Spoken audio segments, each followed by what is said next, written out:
Mas eu queria que você chegasse na sua conclusão com relação à Marvel, com essa narrativa Marvel, no final das contas. Como é que funciona, então, essa estrutura do herói na narrativa Marvel? A estrutura da jornada do herói. Ali, desde o início da primeira fase, né?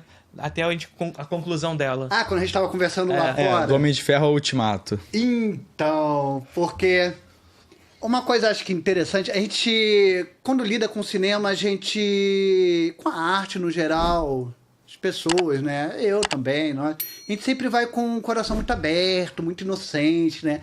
Eu acho que a gente precisa abandonar muito essa necessidade, uma urgência de abandonar essa inocência, né? Desconfiar um pouco também, né? Desconfiar e tentar decodificar aquilo que está sendo dito. A primeira carta do tarô, né, do mago. O que é o mago? É o alquimista, né? É aquele que sabe decodificar os elementos e dizer o que está sendo produzido ali. Sim. Então, a gente começou vendo lá o cinema Marvel 2008, 2007, com o Homem de Ferro. E eu fui perceber que, na verdade, havia um grande arco narrativo que se conclui 10, 12 anos depois com o último filme dos Vingadores, que é o Ultimato. E eu acho que ainda não conseguiram criar um segundo arco narrativo. Acho que está muito fragmentado ainda. Eles já estão tentando, porque, pelo menos pelo com o multiverso, teaser, né? O multiverso que se iniciou, mas o teaser do... Vingadores é ano que vem, o próximo. Não sei. Mas o teaser do Quarteto Fantástico já mostrou o Galactus. Sim. Então, assim, é a figura que vem de fora, enorme, grandiosa, que precisa ser combatida. Muito semelhante do que é o Thanos, no final da contas. Sim, muito semelhante. O destruidor de mundos, né? A gente já sabe pra onde vai, no final das contas, a Marvel, né? Então há esse grande arco narrativo e, como todo arco narrativo, ele precisa de um clímax. Ele tem um clímax.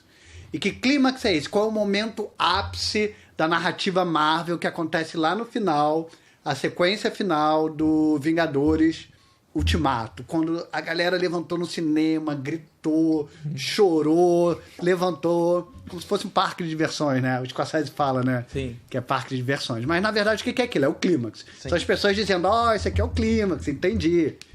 É quando, justamente, o Capitão América ergue o martelo de Thor. Uhum. Então, a gente está tentando decodificar, entender o que são as narrativas, tentando sair dessa infância, eterna infância que nós estamos sendo colocados, né, pela indústria e pelo sistema.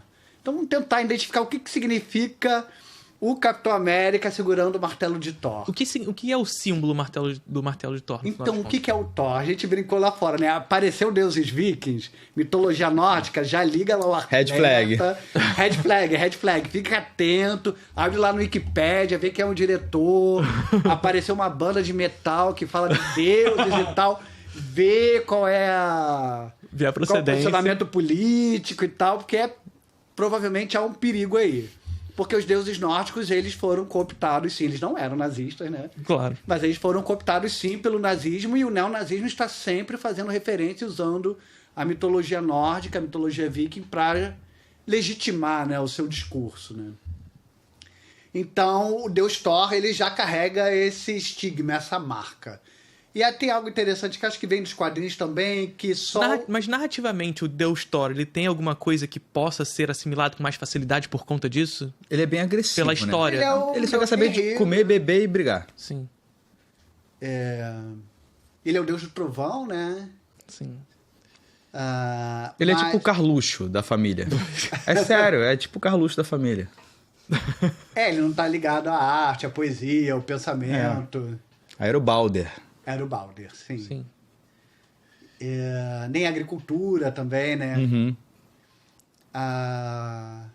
Então, o Thor e a mitologia nórdica já carrega essa marca, né, na cultura ocidental, né? De associação ao nazismo. E há um elemento estranho, né, dentro da narrativa Marvel, que só os dignos podem erguer o Mjolnir, né, o martelo do Thor. E sempre ficou a dúvida de que se o Capitão América podia ou não erguer o martelo, né? Ele deu uma mexidinha ali em algum momento. Eu acho que o Android consegue não lembro. segurar, mas ele não no segundo filme ele tenta levantar, tem uma porra dessa. Aí ele faz tremer e acaba a cena, sei lá. Aí ele não é um ser humano, né? Então... Não, o Capitão América, ele tenta levantar, dá uma tremidinha, o Thor fica assim meio tipo... Sim. Opa, né? Ele é digno, né? Tem uma coisa aqui. E acontece uma coisa nesse último filme, a gente está tentando decodificar os elementos simbólicos da narrativa, né? O que eles estão me dizendo? Que eu não estou entendendo o que estão me dizendo. Qual é a mensagem? Tem realmente uma mensagem, tem realmente um posicionamento político aí. Sim. Uma construção de imaginário. O deus nórdico é o representante máximo, né, da cultura europeia, da antiga cultura europeia, que ainda não foi corrompida, né, pelo cristianismo. Portanto, um deus do passado, de alguma maneira? Deus do passado. Ele entra em decadência. O que significa ele entrar em decadência? Ele ficou gordinho. E dentro da tradição da extrema-direita, né, do nazismo, o corpo não atlético é um corpo risível. Sim. E até mesmo no cinema, no filme dos Vingadores, isso é terrível. Quando o Thor fica com o corpo gordinho, ele se torna um elemento cômico do filme. Inútil, cômico. Né? Ele deixa de ser heróico, ele deixa de ser sedutor, né? Isso também já liga mais um alerta, uma ligação com a extrema-direita, com o nazismo, a celebração do corpo hipermasculino, do corpo atlético. De um personagem que tem uma vontade, uma potência ali também, que de repente ele perde. Videogame com uma criança, né? Xingando uma criança, né? Sim. Então ele deixou de ser herói digno há muito tempo. Se infantiliza. Né? Ainda mais, né? Ainda mais. Então é esse herói que entrou em decadência. E quem vai ser o legítimo herdeiro do martelo dos deuses? O Capitão América. E quem é o Capitão América? O que representa o Capitão América dentro da cultura norte-americana? O Wasp. É branco, anglo-saxão, protestante. Nós sabemos que a racialidade dentro da cultura norte-americana não é definida apenas pela cor, né? Mas também pela cultura, né? Sim. Ou a que grupo étnico-cultural aquela pessoa pertence. Então, o que o filme está dizendo? Que o Capitão América, o anglo-saxão, branco, protestante, ele é o legítimo herdeiro do martelo dos deuses, dos antigos deuses nórdicos. Não é Wakanda, não é o Pantera Negra. Sim. Então há uma tese racial aí sendo colocada. Com certeza. Tem uma tese racial e é curioso que também o outro que consegue levantar é um robô. É o robô. Existe um processo técnico também nisso tudo, né? Sim. É o Capitão América e o robô que conseguem levantar o martelo. Curioso isso, né? O que significa? A IA, né? Pode ser. A indústria como um todo, né? A indústria, né? Talvez. É o ápice da técnica, da produtividade, do foco. Sim. O robô acorda às 4 da manhã pra treinar. Ele não dorme enquanto os outros dormem. Pois é.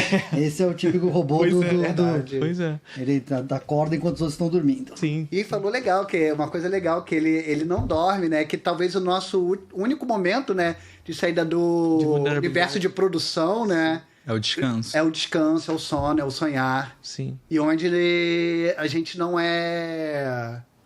Não, os interditos se rompem, né? O nosso desejo, ele vigora, né? Com plenitude, né? No sonhar. Então, parece não, é muito claro, pelo menos para mim também, que existe um processo de substituição ou de superação de uma ideia de uma divindade anterior para uma ideia que é uma coisa bastante ligada também nas mitologias, né? Do herói combatendo os deuses, né? Isso. Mas isso desde o primeiro Vingadores, quando o Capitão América enfrenta o Thor, alguém fala, você não pode enfrentar ele porque ele é um deus. Ele falou, só tem um deus e ele não parece com isso. Ele não usa capa vermelha. Sabe? Sim. Porra. Sim. Papinho. E aí é isso. Existe uma superação de uma identidade, de uma ideia divina por um outro sujeito americano que vai salvar o mundo. E é por isso que lá atrás eu falei... Eu trouxe essa ideia de que, na verdade, esse universo Marvel ele surge até quase como uma resposta à crise dos Estados Unidos. Sim, com certeza. A crise que se inicia ali em 2008, inclusive também, 2007, 2008, com a crise imobiliária, né? E que traz uma crise não só econômica, mas social, uma crise moral dos Estados Unidos e que passa a ser resgatada por uma narrativa que vai levar esse país novamente à glória. E qual é a glória? É o Capitão América levantando o símbolo dos deuses antigos. Sim. E superando os deuses antigos. Terminando o filme na casa com a namorada branca, dançando uma música clássica lá, e é isso. A despedida dele é essa. É claramente um discurso do Destino Manifesto. Nós estamos aqui para mais uma vez superar a crise e guiar o mundo. E restaurar salvar o mundo. O American Way of Life. É essa a meta, a nossa utopia. Perfeito. Olha só. Então, continuando, o cinema norte-americano tem coisas boas, mesmo dentro do sistema. Tem, pra caralho, pra caralho. E Na Marvel mesmo tem filme que eu acho bom, pô. Será? Sério? Homem de Ferro 3. Homem de Ferro 3? Eu gosto muito. Acho que eu não vi esse. Pô, porque, por exemplo... Do Mandarim, não é? É irado. Cara, porque o primeiro Vingadores já falamos aqui 500 vezes. Pra quem já viu, desculpa, a gente vai repetir. Pra mim, o primeiro Vingadores é totalmente sobre o 11 de setembro, porque são alienígenas destruindo o prédio mais importante dos Estados Unidos, de Nova York, e os americanos se vingando disso e mandando a bomba lá pra eles de volta. E o terceiro Homem de Ferro é sobre o trauma do Homem de Ferro de participar disso. Então ele está traumatizado com a guerra. Mas além disso, o vilão é o Mandarim, que supostamente é um terrorista árabe no filme, né? O que é bizarro, porque era pra ser um cara chinês, mas enfim. E aí você descobre no filme que, na verdade, o Mandarim é um fantoche. Quem tá por trás daquela porra é o exército, é um militar americano, tá ligado? Então, pô, é foda pra caralho essa inversão de expectativa da parada, sabe? Que começa com a ideia do Mandarim ser um sujeito árabe. Que no final das contas não era o árabe, porque ele era só um fantoche dos próprios Estados Unidos. Exatamente. Que é o que aconteceu no Oriente Médio, né? A Al-Qaeda surgiu com as armas do exército americano. Sim, pois é. Então, é um processo de construção de narrativas mesmo. E curiosamente é um filme que bateu o bilhão, vendeu bem, mas o diretor virou persona não grata na Marvel. O filme é ruim pra caralho também, cara. É legalzinho. Ah, legal, a história é maneira, pá. É melhor que a maioria, melhor Guerra Infinita, melhor que essas porra mas toda aí. também não é difícil. Ué, tu defende Guerra Infinita. 3. 3 o quê? Não, Guerra Infinita é bom. É melhor do que... Não é nem fudendo. É melhor. Estelionato cinematográfico, pô, pelo amor de Deus. É melhor. Bem melhor. Mas o que eu pensei que você tava falando do Guardiões da Galáxia 3. Não, nem vi esse. Já viu o Guardiões da Galáxia? Não, eu vi os dois primeiros só. O terceiro é legalzinho. É uma comédiazinha, né, de aventura. Mas tem um quê de melodramazinho também. Tem. Que é o Rocket Raccoon, né? Ah, mas dá dozinha dele ali. Mas eu esse fiquei é bom. coraçãozinho Experimento apertado. científico fazem com ele, né? Só viu o Fazem trailer. um experimento científico com ele tá fudido desde o início do filme, aí o filme é a partir da história do Rocket Raccoon, desde o início. Mas, pô,